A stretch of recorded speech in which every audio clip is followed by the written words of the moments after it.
अवधूत चिंतन श्री गुरुदेव दत्त श्री स्वामी समर्थ.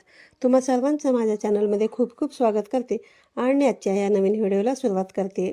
कार्तिक पौर्णिमा ही वर्षभरातील सर्वात जे काही पौर्णिमा असतात त्या पौर्णिमांपैकी विशेष मानली जाते. हा दिवस धनप्राप्तीसाठी सर्वात महत्त्वाचा मानला जातो.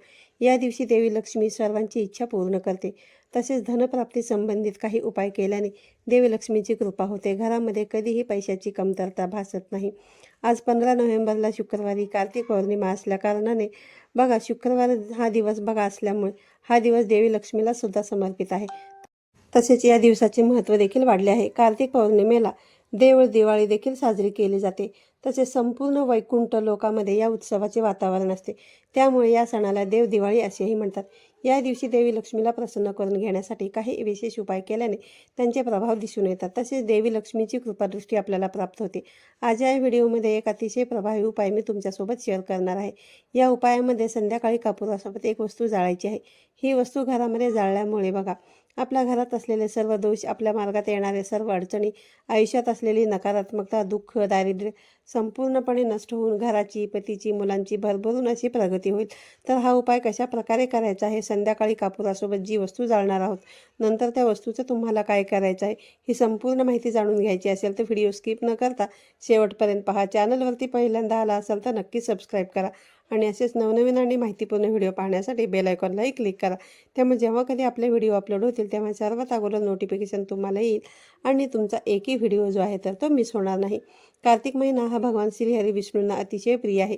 याच महिन्यामध्ये ते योग निद्रेमधून जागे होतात आणि संपूर्ण सृष्टीचा कारभार हे आपल्या हातामध्ये घेत असतात. या दिवशी केलेल्या दीपदानामुळे बघा तुम्हाला त्याचे खूप लाभ होतात. घरामध्ये आर्थिक स्थैर्य नांदू शकतं. तसेच बघा आपल्याला जो हा उपाय करायचा आहे यामुळे बघा तुमची तिजोरी कधीही रिकामी राहत नाही. देवी लक्ष्मीची कृपा तुम्हाला प्राप्त होते. तर पहा कापूर जो आहे तर तो नकारात्मकतेला नष्ट करत असतो. घरामध्ये सकारात्मक ऊर्जेचा संचार होतो कापराच्या वासामुळे देवी लक्ष्मी आपल्या घराकडे आकर्षित होत असते.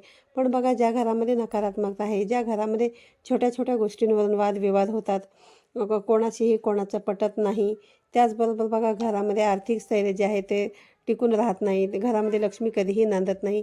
लक्ष्मी बघा ही नेहमी पैशाच्या स्वरूपात घरामध्ये येत नाही, तर ती सुख, शांती आणि समाधानाच्या स्वरूपात सुद्धा येत असते.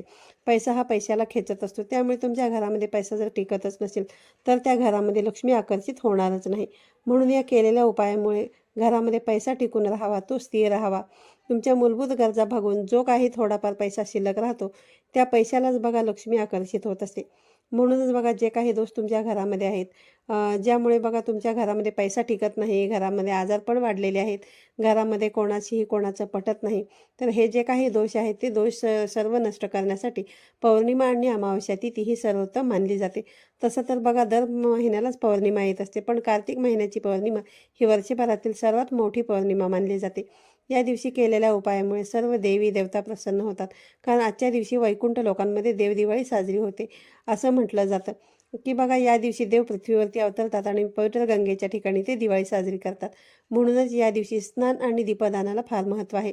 आता बघा संध्याकाळी आपल्याला जो उपाय करायचा आहे त्याआधी आपल्याला आपल्या घरामध्ये काही गोष्टी करायच्या आहेत. बघा बाहेर जाऊन दीपदान करणं शक्य झालं तर नक्कीच तुम्ही करा, किंवा मग एखाद्या मंदिरामध्ये, तलावाच्या ठिकाणी, नदीच्या ठिकाणी तुम्ही जाऊन नक्की दीपदान करा. आणि जर तुम्हाला बाहेर जाऊन दीपदान करणे शक्य नसेल तर मग तुम्ही घरामध्ये देखील दीपदान करू शकता. तर त्यासाठी तुम्ही जे दिवाळीमध्ये दिवे आणले होते बघा त्यातील 5 दिवे जे आहेत त्यामध्ये तेल घालून जोडवात घालायचे आणि हे 5 दिवे प्रज्वलित करून तुम्हाला तुमच्या घराच्या मुख्य प्रवेशद्वाराबाहेर 2 ठेवायचे आहेत, तुळशीसमोर 2 दिवे ठेवायचे आहेत, देवघरामध्ये 1 दिवा ठेवायचा आहे. असं तुम्हाला दीपदान जे आहे तर ते करायचे आहे. आणि त्यानंतर तुम्हाला हा जो उपाय आहे तर तो करायचा. हा उपाय करत असताना बघा आपल्याला एक मातीचं भांडं घ्यायचं आहे. मातीचं भांडं नसेल तर दिवाळीमध्ये आपण जी पणती आणली होती त्या पणतीचा वापर तुम्ही करू शकता. या पणतीमध्ये आपल्याला बघा 5 भीमसेनी कापराच्या वड्या घ्यायच्या आहेत. भीमसेनी कापूरच घ्या, कारण भीमसेनी कापूर हा अतिशय प्रभावी मानला जातो. साध्या कापरामध्ये बघा एवढी नकारात्मकता खेचून घेण्याची क्षमताही नसते. म्हणूनच भीमसेनी कापराच्याच वड्या तुम्हाला घ्यायच्या आहेत. आता भीमसेनी कापरासोबतच जी वस्तू तुम्हाला जाळायची आहे त्यावरती आपल्याला एक सेवा देखील करायची. आता हा उपाय आपण देवघरासमोर बसून करणार आहोत. तर ही सेवा करत असताना कधीही बघा जमिनीवरती बसून करायचं नाही. त्यासाठी एक आसन किंवा पाट तुम्ही घेऊ शकता, किंवा एखादी खुर्ची घेऊन देखील तुम्ही बसू शकता. त्याच्यावरती आसन टाकायचं आणि त्या आसनावरती बसायचं आहे. सर्व वस्तू तुम्हाला जवळ घ्यायच्या आहेत, देवघरासमोर देवासमोर. मग आपण बघा म्हणजे कुठलीही सेवा आपण अग्नीच्या साक्षीने करत असतो, त्यामुळे ही सेवासुद्धा आपल्याला दीपप्रज्वलनानेच करायचं आहे. कार्तिक पौर्णिमेच्या दिवशी बघा देवी लक्ष्मीसाठी सेवा उपाय केल्याने देवी लक्ष्मीचे आशीर्वाद आपल्याला लाभत असतात. तर आता बघा मातीच्या भांड्यामध्ये 5 भीमसेनी कापराच्या वड्या घेतलेल्या आहेत. त्यावरती बघा आपल्याला 1 ते 2 ते शुद्ध गाईचं तूप घालायचं आहे आणि कापुरासोबत ज्या वस्तू आपल्याला जाळायच्या आहेत त्यासाठी आपल्याला 2 फूल असलेल्या अखंड लवंगा घ्यायच्या आहेत. त्या लवंगा कुठेही तुटलेल्या फुटलेल्या नसाव्यात.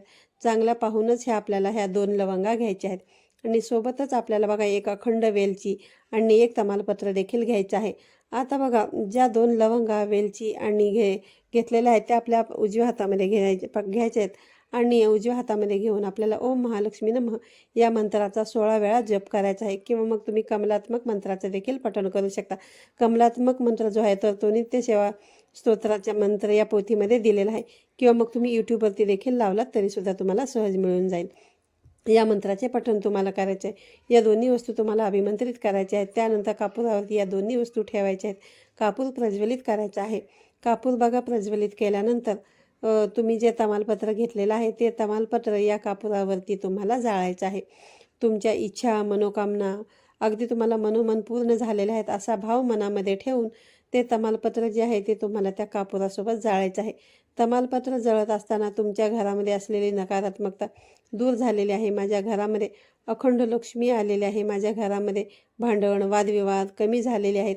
माझ्या घरातील आजारपण निघून गेलेलं आहेत. माझ्या मुलांचं कल्याण झालेलं आहे. त्यांच्या अभ्यासामध्ये मन लागत आहे असा पॉझिटिव्ह दृष्टिकोन आपल्याला आपल्या डोळ्यासमोर ठेवायचा आहे आणि हा उपाय करायचा आहे. म्हणजे सकारात्मक विचार करतच आपल्याला हा उपाय करायचा आहे, जेणेकरून तुम्ही सकारात्मक विचार कराल ना ते पूर्ण होतील या भावनेने हा उपाय करायचा आहे. संपूर्ण तमालपत्र त्या कापुरासोबत जळून गेल्यानंतर मग ते मातीचं भांडं तुम्हाला तिथून उचलायचं आहे आणि हा उपाय करत असताना बघा घराची खिडकी आणि मुख्य प्रवेशद्वार शक्य असेल तर नेहमी उघडं ठेवावं आणि संपूर्ण घरामध्ये हे मातीचं भांडं फिरवायचं आहे. घराच्या कोपऱ्यामध्ये तुम्हाला हे फिरवायचं आहे. फक्त टॉयलेट आणि बाथरूम सोडून हे मातीचं भांडं फिरवत असताना तुम्हाला ओम नमो भगवते वासुदेवाय नमः या मंत्राचा जास्तीत जास्त जप करायचा आहे. बघा देवी लक्ष्मीला तिच्यापेक्षाही अधिक प्रिय भगवान श्रीहरी विष्णूंची सेवा आहे, त्यामुळे या मंत्राचा जप करत ते मातीचं भांडं संपूर्ण घरामध्ये फिरवायचं आहे. त्यानंतर घराच्या मुख्य प्रवेशद्वाराबाहेर जायचं आहे आणि दारावरून हे मातीचं भांडं 3 वेळा ओवाळून घ्यायचं आहे. घराच्या अंगणात ठेवलेल्या तुळशीवरून सुद्धा हे मातीचं भांडं ओवाळून घ्यायचं आहे. त्यानंतर बघा आपल्याला आपल्या घराच्या उंबरठ्याच्या मधोमध हे मातीचं भांडं नेऊन ठेवून द्यायचं आहे. ज्यावेळेस बघा या मातीच्या भांड्यामध्ये असलेल्या सर्व वस्तू जळून शांत होतील. यामध्ये जी रक्षा तयार होईल ती रक्षा बघा आपल्याला कुटुंबातील सर्व सदस्यांच्या कपाळी थोडी थोडी करून लावायची आहे. यावरती आपण लक्ष्मी प्राप्तीसाठीची सेवा केलेली आहे.